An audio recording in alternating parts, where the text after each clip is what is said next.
Welcome to the Bearded Naked Podcast. I'm Gareth Johnson, and this podcast series is a conversation with Matt, the Bearded Naked Yogi. In this 6-part series, we're exploring the Vrittis, the fluctuations of the mind. Matt, welcome. How are you, Gareth? It's been a while. I'm very well, thanks. Excellent. I'm pleased to hear that. Now, before we dive into this discussion about the Vrittis, do we need to recap anything from the first series of your podcast, The 8 Limbs of Yoga? I guess I'm wondering, do listeners need a grounding in the framework of yoga philosophy before getting to grips with the Vrittis? We had such a wonderful discussion in season 1, and we covered an awful lot of ground together. Now, personally, I would always suggest going back and listening again, because we so often miss little snippets that could radically change our understanding on what is rather a vast and seemingly complicated subject. For me, the main point to recap here is that the 8 limbs of yoga and yoga itself are a guide for us as human beings, as practitioners of yoga, to understand themselves. Yoga is very much about creating a relationship with ourselves, a relationship that is centered around our awareness, something we're going to talk about a lot in these 6 episodes. And also to recognize that the mind is everything in yoga. It isn't just about bending into lovely shapes and having a good stretch for the body. And there's no doubt that that feels absolutely wonderful for us. It's about understanding and working with all aspects of what we would call the mind. We're talking about our conscious mind, the subconscious mind, and the unconscious mind. And hopefully at the end of this season, our listeners will understand that way, way more, and in a way that will hopefully transform their greater understanding of what yoga actually is. And listeners may be familiar with your work, but there's possibly some people who are stumbling across this series without having been introduced to you previously. Their first question is probably going to be, why is he naked? Why am I naked? Why am I not naked? There's a better question. You know, this practice of naked yoga is as old as yoga itself, as we've said before. You know, there are great themes and concepts that are tied up with this practice of being naked. It's a way of truly being yourself without any veils to the world, any masks that we're wearing. When you are naked, you are completely and utterly yourself. Your personality shines through without the use of fabric. As we said in season 1, it's very easy for us to create a little identity for ourselves each and every morning. We can say, I'm going to wear those pair of jeans because I want that kind of look for my legs, or I'm going to wear this kind of t-shirt today because that's kind of the vibe that I've got. You know, we send very subconscious or even conscious messages often through the things that we wear. Well, when we are naked, we are literally just ourselves. This is our body. This is our physical form and our vehicle through life. And yogis have been practicing naked for thousands of years. And it's here that, again, we touch upon that point about renunciation. We're letting go of something here. We're letting go of what is often known as a false identity within yoga. Yoga teaches us to truly be ourselves. When that is wrapped up and aligned with the practice of nudity and the modern aspects of naturism, we have a relationship with our body that is deeply transformed. It's a relationship of joy. It's a relationship of thankfulness and capability, really understanding ourselves at a level that we often don't have the chance to do these days. Now, of course, yoga doesn't have to be naked. Again, let's not get a little too literal about this. There is a sort of deeper symbolic meaning to all of this. Again, it's those inferences of renunciation and perhaps a little sense of surrender. There's a bit of giving up of something here. Let's give up the weight of these personalities we have. Let's give up the weight of our constantly trying to identify ourselves as something or as nothing. Yoga is basically a practice of learning, recognizing, and returning to a state that we can call one's true self. And that self is hidden behind many complex layers of the mind, of the ego, of our culture, society, and even the time in history that we exist.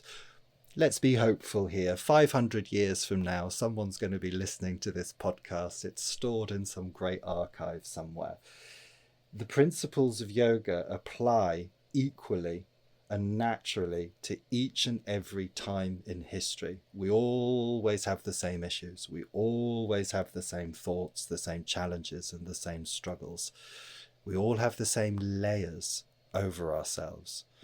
And I think it's the removal of those layers and the use of that word naked, as well as the practice of being naked, that adds a deeper significance to all of this. With all of that context out of the way, let's strip off, limber up, and get to work. Kit off. Let's do it. Now, let's do it. To be honest, as a bit of a yoga novice, this is the first time that I've heard of the Vrittis. Why haven't I come across any mention of the Vrittis in the yoga classes that I've been going to at the gym?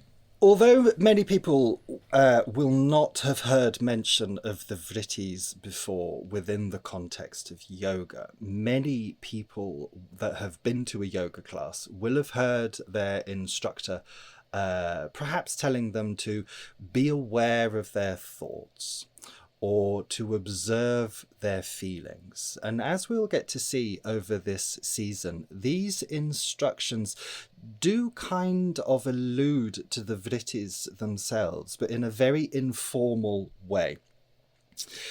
Within the yogic philosophy, the Vrittis are the very behaviors of the mind itself. And an examination of these behaviors quite beautifully and almost gracefully reveal to us what can be seen as a very intricate dance of the mind's fluctuations. Now, the word vritti comes from the Sanskrit, and we've got some real tongue twisters in this season, Gareth. I'm pretty sure I'm going to stumble over these. Looking forward to it. Oh, my word.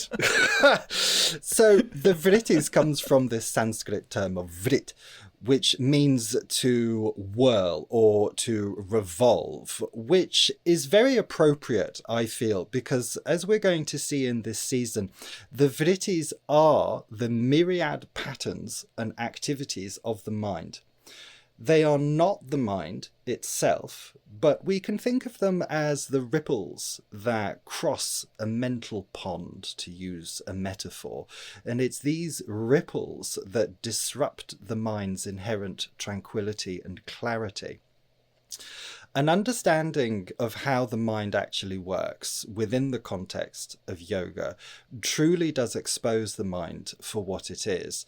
And the only way I can describe it, perhaps, is it's an absolute shit show of absurdity, delusion, lightness, and a great sense of humorous joy. As we make our way through this season, we do have to be quite careful. And now, as human beings, we have this inherent need and desire to straighten things out, or to categorize anything that may appear paradoxical or nonsensical. And all of this can seem paradoxical. Now, in order to understand, we have to classify and categorize. But classifying and categorizing means that we tend to lose an essential nature of the thing that we're looking at, the thing that we're examining. So it's really no surprise at this point that we repeatedly find ourselves entangled within this web of complexity when we start to learn about yoga. We're trying to understand. We naturally try to categorize, but the second we categorize, we lose the true meaning of it. Before we move on here, it's important to understand that the mind is categorized, if you like, by the vrittis in both positive and negative ways. Yoga teaches us of 5 distinct vrittis, or fluctuations of the mind, each of which reveal a very important facet of our mental landscape and how we perceive, how we interact, and how we relate to the very fabric of existence itself. Okay, so as you've outlined, there's 5 distinct Vrittis, and the subsequent episodes in this series are going to unpack each of the Vrittis in turn. But let's do a quick overview so we've got a sense of what's in store. The first Vritti that we're going to be talking about is Pramana. Beautiful. Pramana. Thank you so much. You are very welcome. You've been having lessons. So, Pramana, it is the Vritti of accurate knowledge. And this is where the mind aligns itself with the truth and it perceives the world around it without any distortion. It is a clarity within the mind that arises when our understanding mirrors the reality of things. We can think of it as a mental moment of eureka or aha. We get it. We understand it. Pramana is a function of the mind, and it can be compared, I guess, to somewhat of a librarian. It catalogues, it organizes our perceptions in great detail, or so it would seem. In reality, and as we'll see, Pramana is deeply influenced by the other 4 Vrittis and what we may call their inherent biases. The deeper we go into questioning our own perceptions leads one to the eternal question of whether our perceptions of things are truly our own. Okay, a lot to unpack. Next up, though, is Vipariyaya. Vipariyaya. Wonderful, wonderful. It's probably worth saying here as well. This can appear to be quite deep stuff as we go. Just keep an open mind to all of this. So Vipariyaya is the mirror image, if you like, of Pramana. It is the Vritti of misconception or misunderstanding. When we are experiencing Vipariyaya, the mind distorts our perceptions, giving rise to false impressions and a skewed interpretation of reality. We can poetically think here of Vipariyaya as the trickster of the mind. It's very skilled at weaving quite elaborate tapestries of illusion that we perceive to be the truth. I think one of the most poetic ways of describing both the behavior and the action of Vipariyaya is to imagine yourself navigating the labyrinth of your mind. And as you're navigating that labyrinth, you discover that every twist and every turn takes you into one of those halls of mirrors that you may be familiar with from circuses. Now, each one of those mirrors is reflecting a distorted version of reality back at you. Now, you can quickly sense here that the principle of correct perception, pramana, is nothing more than a grand joke, and immediately you're back where you started. That's the influence of Vipariyaya. Interesting. Okay, we're then going to move on to Vikalpa.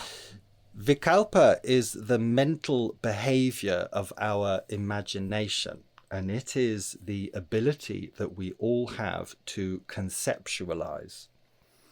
Now, these are incredibly important mental abilities that help us to predict, to plan, and to navigate the future before it arrives. But when this creative ability of the mind is unleashed without a sense of control, it has a propensity to concoct fantasies and unnecessary mental constructs. These constructs and fantasies are formed from our past experiences. They come from our biases, cultural conditioning, and even our upbringing. And they can add even more layers of complexity to an already tangled web of perception and understanding. When understood and perhaps used with a sense of detached control, Vikalpa offers the chance to see reality as a beautiful blank canvas, a canvas that's just waiting to be adorned with the vibrancy of our dreams and desires. And it really allows us to colour the metaphorical reality as we please. Okay, now the fourth Vritti we'll be looking at will be Nidra, and I have actually heard of this one.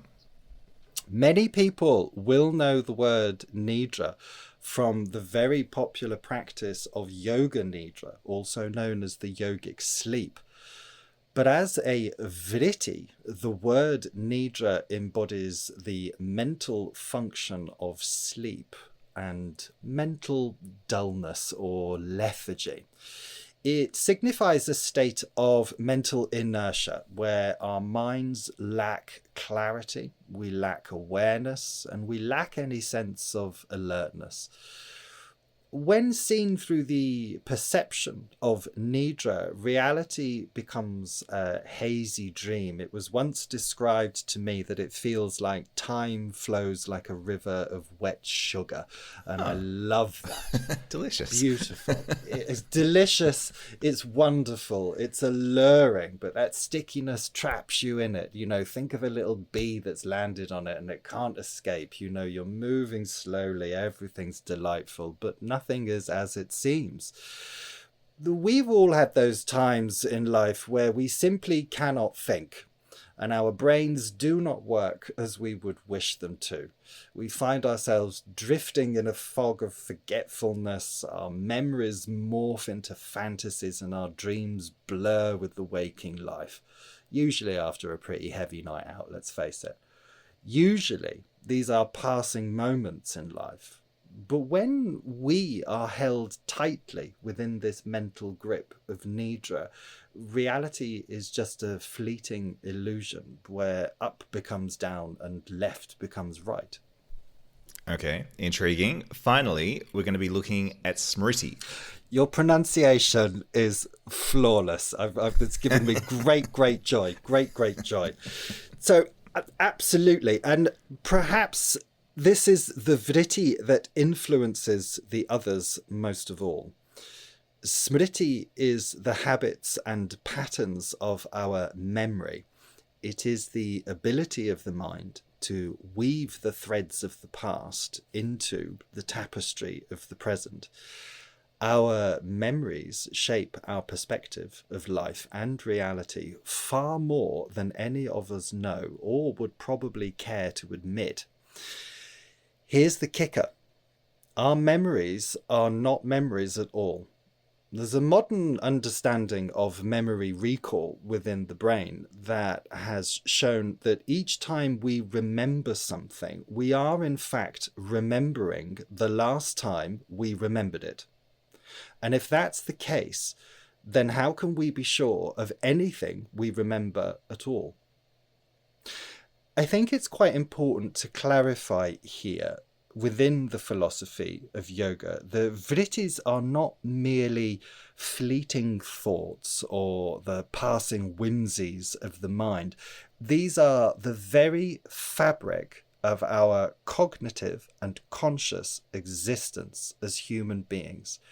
Every mental perspective you have in your life is influenced by at least one of these vrittis, usually several at the same time. This isn't a negative or a positive thing. The vrittis are recognized as the essential nature of the everyday temporal consciousness that we all have, and through which we are experiencing our lives, our environments, and our relationships. But without the discipline needed to understand the absurdity of our own minds, through the dedicated, disciplined practice of yoga, self-reflection, meditation, we will find ourselves completely ignorant of how our minds behave and place the responsibility for the form of our mental landscape outside of ourselves.